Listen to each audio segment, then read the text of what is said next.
Dá para virar Dev Sênior em 2 anos? Se você ativa no Twitter, principalmente, você com certeza já viu em algum momento a polêmica pergunta sobre tal Sênior de 2 anos.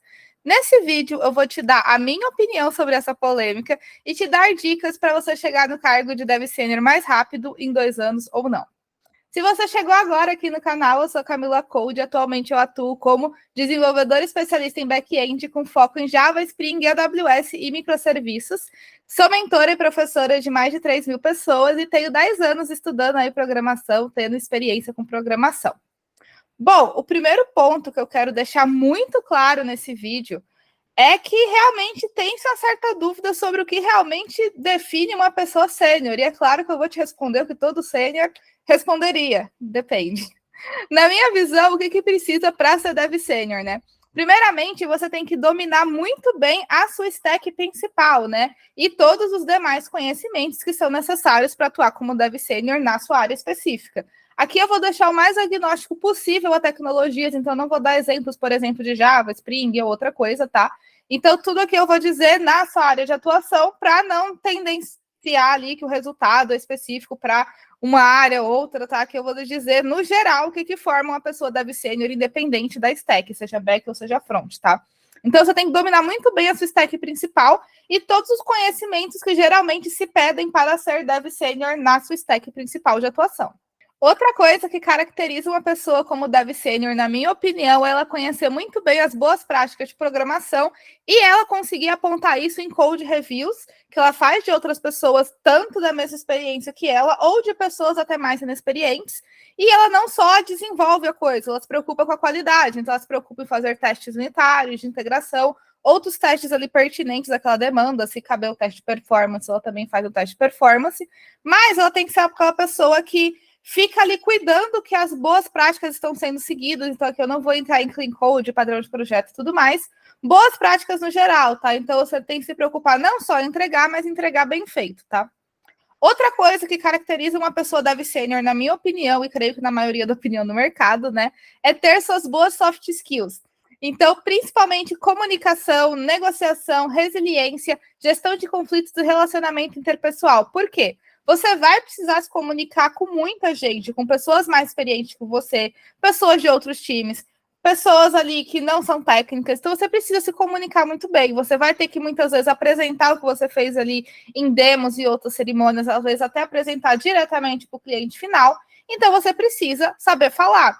Não necessariamente, precisa ser dev de palco, né, que a galera fala. Não, você precisa ali saber falar, né? Mas uma coisa que me ajudou muito a desenvolver as habilidades de comunicação, obviamente, foi a produção de conteúdo, foi palestrar, foi conseguir conversar com muita gente, mas, claro, depende de pessoa para pessoa. Mas comunicação é imprescindível, porque se você não sabe nem vender direito o valor do seu trabalho, é muito difícil você conseguir crescer para ser dev sênior, tá?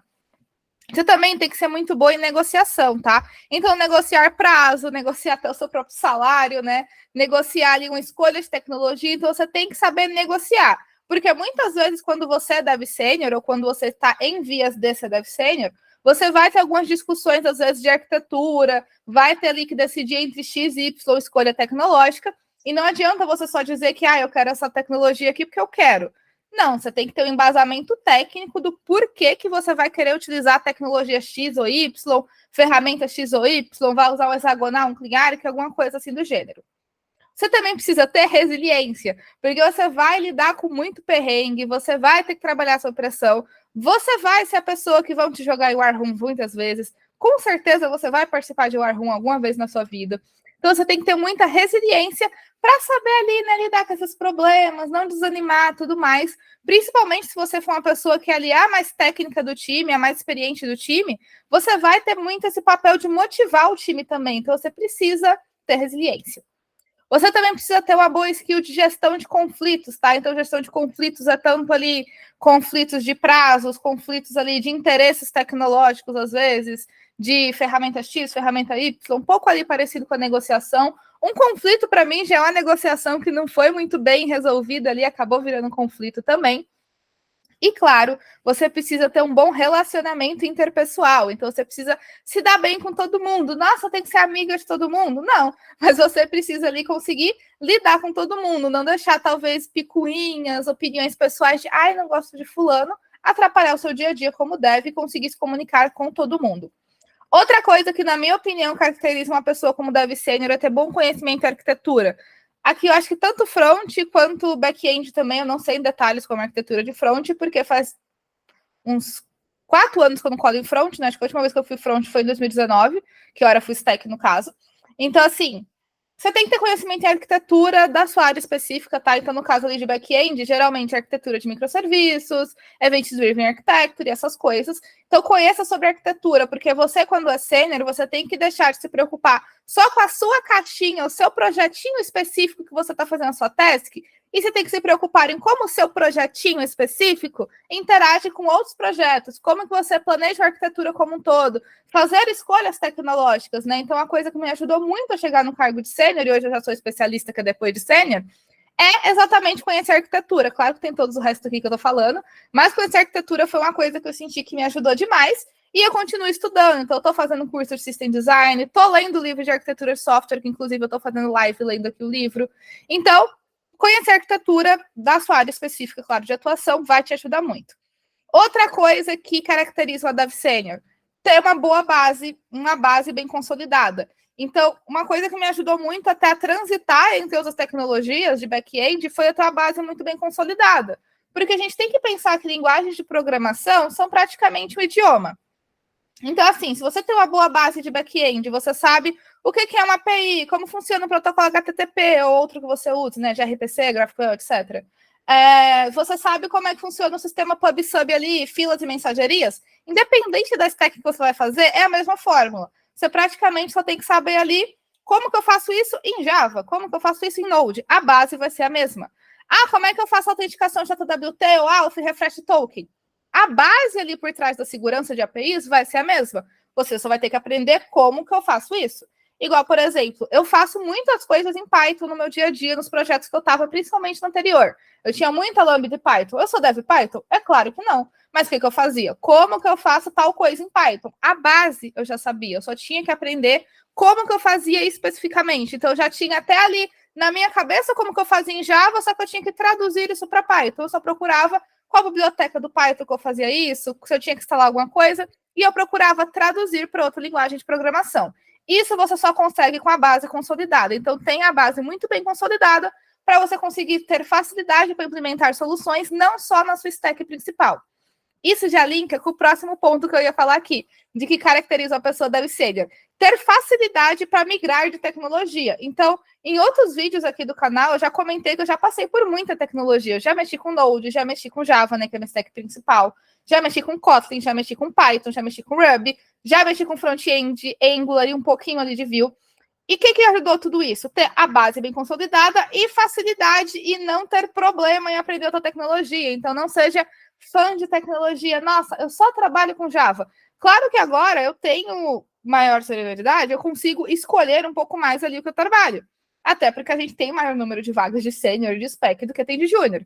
Mas principalmente quando a gente é iniciante, você não pode ficar ali refém de linguagem, rejeitando vaga de outra linguagem, até se você trabalhar em consultoria, né? Em consultoria, geralmente a gente trabalha alocado num projeto.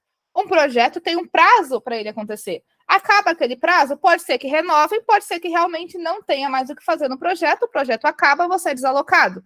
Quando você é desalocado, a maioria das consultorias, baseado na minha experiência, elas têm um prazo X ali para você ser alocado em outro projeto. Se você ficar muito escolhendo o projeto, talvez acabe esse prazo e você vai ser convidado a virar consultor externo, digamos assim, da sua empresa, né? Você vai ser promovido a cliente, talvez. Então, assim, escolher muita tecnologia, ser tipo, nossa, eu só trabalho com essa, é uma coisa que, assim, nem sempre você pode fazer. Então, não seja ali refém de uma tecnologia só e não se feche para só trabalhar com aquilo. Claro que, se possível, eu vou só trabalhar com Java? Só. Mas, claro que, se precisar trabalhar, sei lá, com front-end React, que eu nunca mexi na vida, eu vou aprender React, eu trabalho.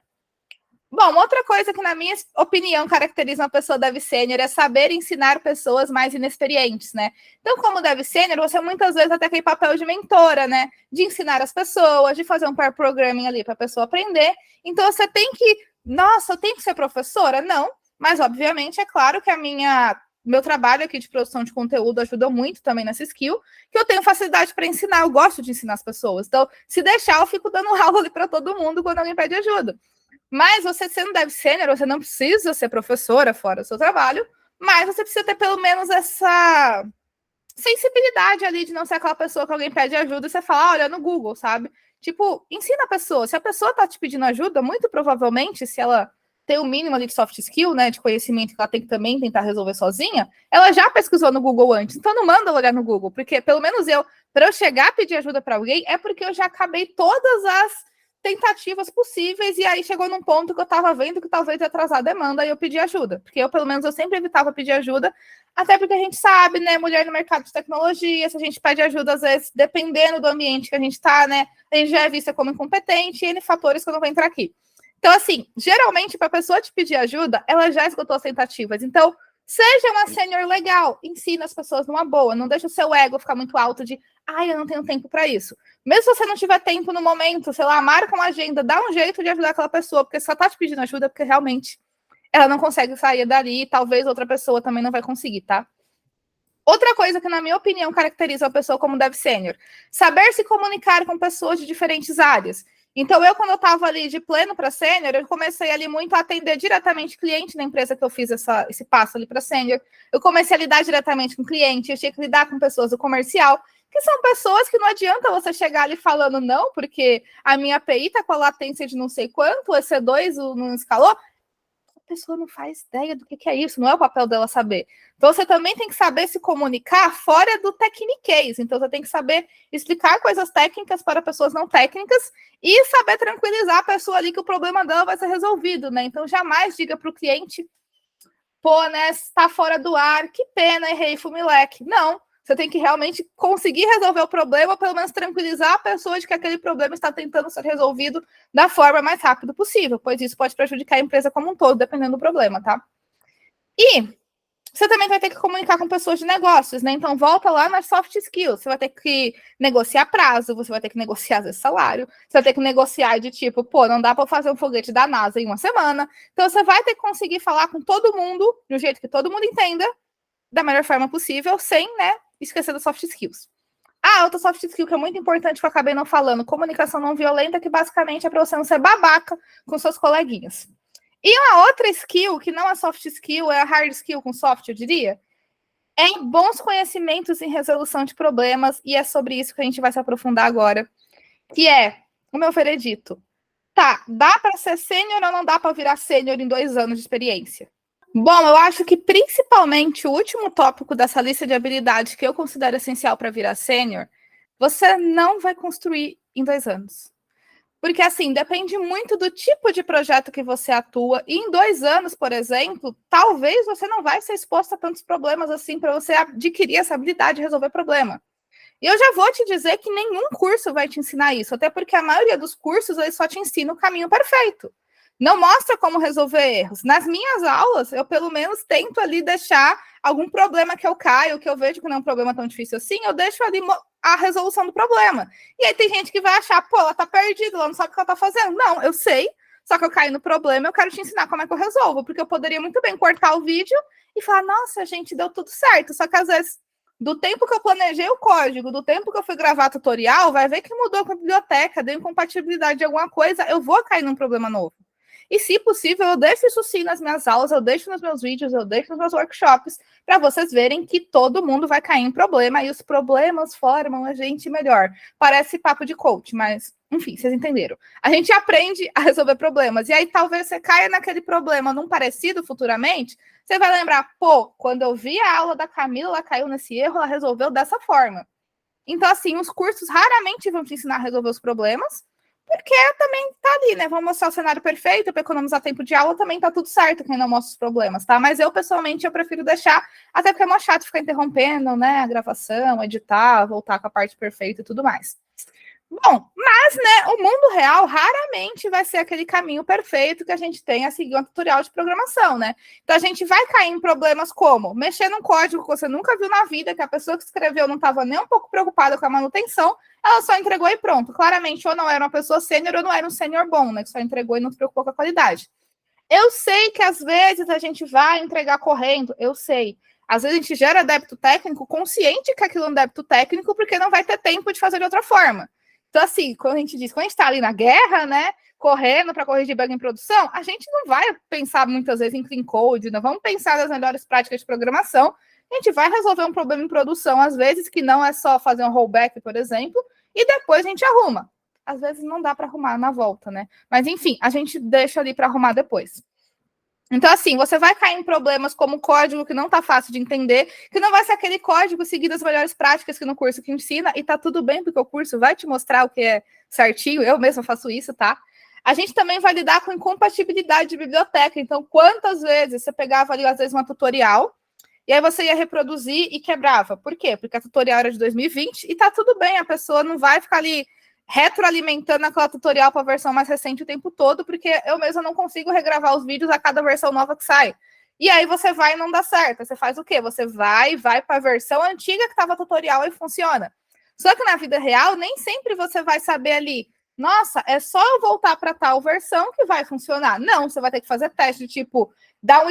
Vou falar do Maven e do Gradle. Tipo, você dá lá um exclude, não, porque 3 dependências tem o Prometheus ali por debaixo dos panos. Você vai ter que dar o exclude nas versões do Prometheus das outras para só prevalecer uma, para não dar incompatibilidade ali de tem 2 versões diferentes. Então, esse tipo de problema, você raramente vai cair num curso, porque o curso vai te ensinar o caminho perfeito. A gente que dá aula, a gente que dá workshop, a gente sempre vai deixar o mais estável possível o projeto para você aprender como faz tal coisa com tal coisa. Porque esse é o papel do curso. Então, onde você vai aprender a resolver esse tipo de problema? No mundo real. Que em 2 anos, talvez, você não vai ter essa experiência e um sênior precisa ter. Certo? Certo. Outro ponto, né, que você também pode cair, né? Você vai ter que achar um bug em produção. E aí, nem sempre aquele bug que, nossa, eu subi uma nova versão, deu problema, é só fazer um rollback.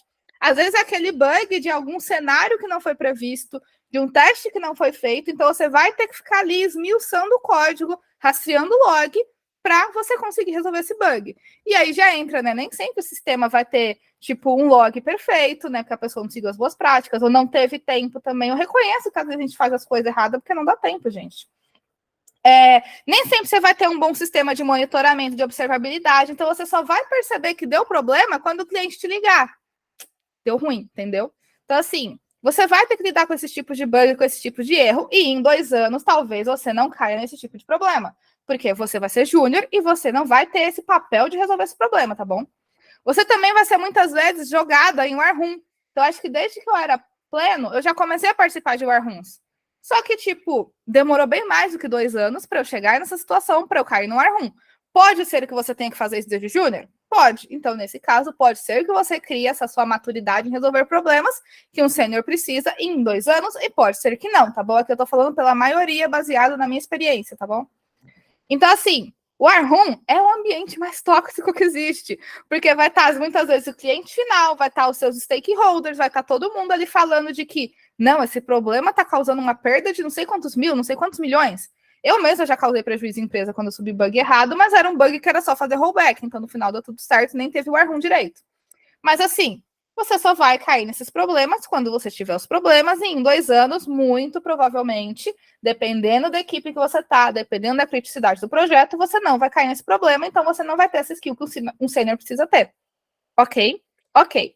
Os cursos, eles vão te ensinar o conhecimento para você saber como resolver esses problemas, mas muitas vezes, até porque não é esse o papel do curso, ele não vai te ensinar como resolve.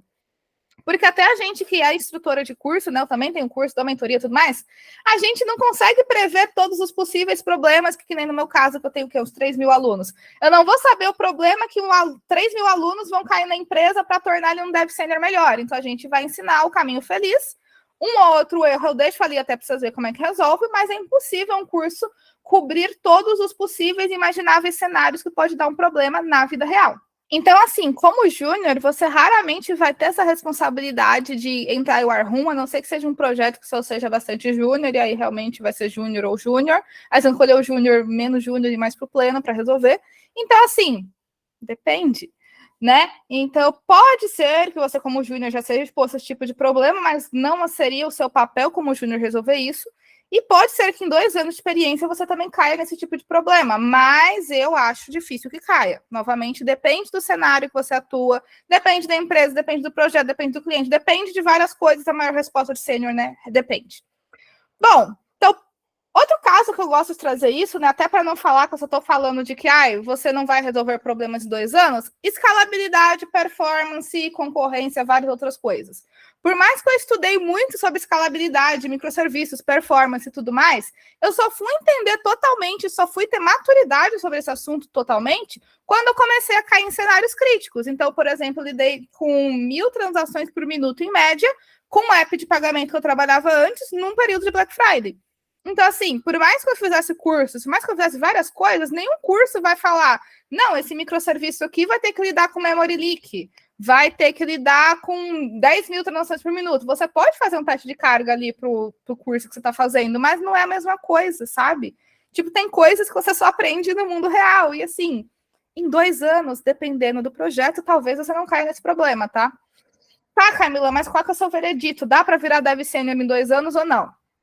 Eu diria que para 90% das pessoas desenvolvedoras, não, pois eu acho que a maioria nem vai conseguir aprender tudo o que precisa em 2 anos, aqui falando tanto de hard e soft skills, e muito menos vai ser exposta a esse tipo de problema, essas vivências que eu falei que é necessário o sênior ter.